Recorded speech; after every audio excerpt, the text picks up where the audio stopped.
കോടതികൾക്കും സ്കൂളുകൾക്കും നിരന്തരം ബോംബ് ഭീഷണി ഇമെയിലുകൾ അയച്ച് രാജ്യത്തെ ആശങ്കയിലാക്കിയ കേസിൽ കർണാടക മൈസൂരു സ്വദേശി അറസ്റ്റിൽ. മൈസൂരു വൃന്ദാവൻ ലേഔട്ടിലെ ശ്രീനിവാസ് ലൂയിസിനെയാണ് ഡൽഹി പോലീസ് അറസ്റ്റ് ചെയ്തത്. ഡൽഹി പോലീസ് വലിയൊരു വിജയം കൈവരിച്ചു. കഴിഞ്ഞ കുറച്ച് മാസങ്ങളായി ബോംബ് ഭീഷണിയുമായി തലസ്ഥാനത്തെ ഭീതിയിലാഴ്ത്തിയിരുന്ന ആൾ ഒടുവിൽ കർണാടകയിൽ അറസ്റ്റിലായി.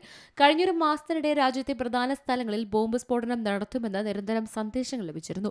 രാജ്യത്തെ പ്രധാനപ്പെട്ട സർക്കാർ ഓഫീസുകൾ, കോടതികൾ, സ്കൂളുകൾ എന്നിവിടങ്ങളിൽ ബോംബ് സ്ഫോടനം ഉണ്ടാകുമെന്ന് സന്ദേശം അയച്ച ശ്രീനിവാസ് ലൂയിസ് എന്ന 47-കാരനെയാണ് ഡൽഹി പോലീസ് അറസ്റ്റ് ചെയ്തത്. പ്രതി അമ്മയ്ക്കൊപ്പം വാടക വീട്ടിലാണ് താമസിച്ചിരുന്നത്. ഞായറാഴ്ചയാണ് ഇയാൾ പിടിയിലാകുന്നത്. കഴിഞ്ഞ കുറച്ച് മാസങ്ങളായി ശ്രീനിവാസ് 1100-ലധികം വ്യാജ ബോംബ് കോളുകളും ഇമെയിലുകളും അയച്ചിട്ടുണ്ട്. രാജ്യത്തെ വിവിധ സുരക്ഷാ ഏജൻസികളെയും പോലീസിനെയും വട്ടം കറക്കിയ ശ്രീനിവാസിനെ സാങ്കേതിക വിദഗ്ധരുടെ സഹായത്തോടെ നടത്തിയ സൂക്ഷ്മമായ അന്വേഷണത്തിലാണ് കണ്ടെത്തിയത്. ഓരോ ഭീഷണി സന്ദേശങ്ങളും ആശങ്കയ്ക്കും ദീർഘനേരത്തെ സുരക്ഷാ പരിശോധനയ്ക്കും ഇടയാക്കിയിരുന്നു. മിനിറ്റുകളുടെ വ്യത്യാസത്തിലാണ് ഇയാൾ ബോംബ് ഭീഷണി സന്ദേശങ്ങൾ പലയിടത്തേക്കും അയച്ചിരുന്നത്. പ്രതി ശ്രീനിവാസ് ഇത്തരത്തിൽ സന്ദേശം അയക്കാൻ കാരണം എന്താണെന്നതിന്റെ വിശദമായ അന്വേഷണം നടക്കുകയാണ്.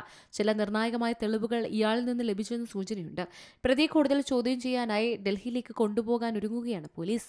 News desk Malayalam news. ഏറ്റവും പുതിയ വാർത്തകളും വിശേഷങ്ങളും വിരൽത്തുമ്പിലറിയാൻ മലയാളം ന്യൂസ് എല്ലാ ഡിജിറ്റൽ പ്ലാറ്റ്ഫോമുകളിലും ലഭ്യം.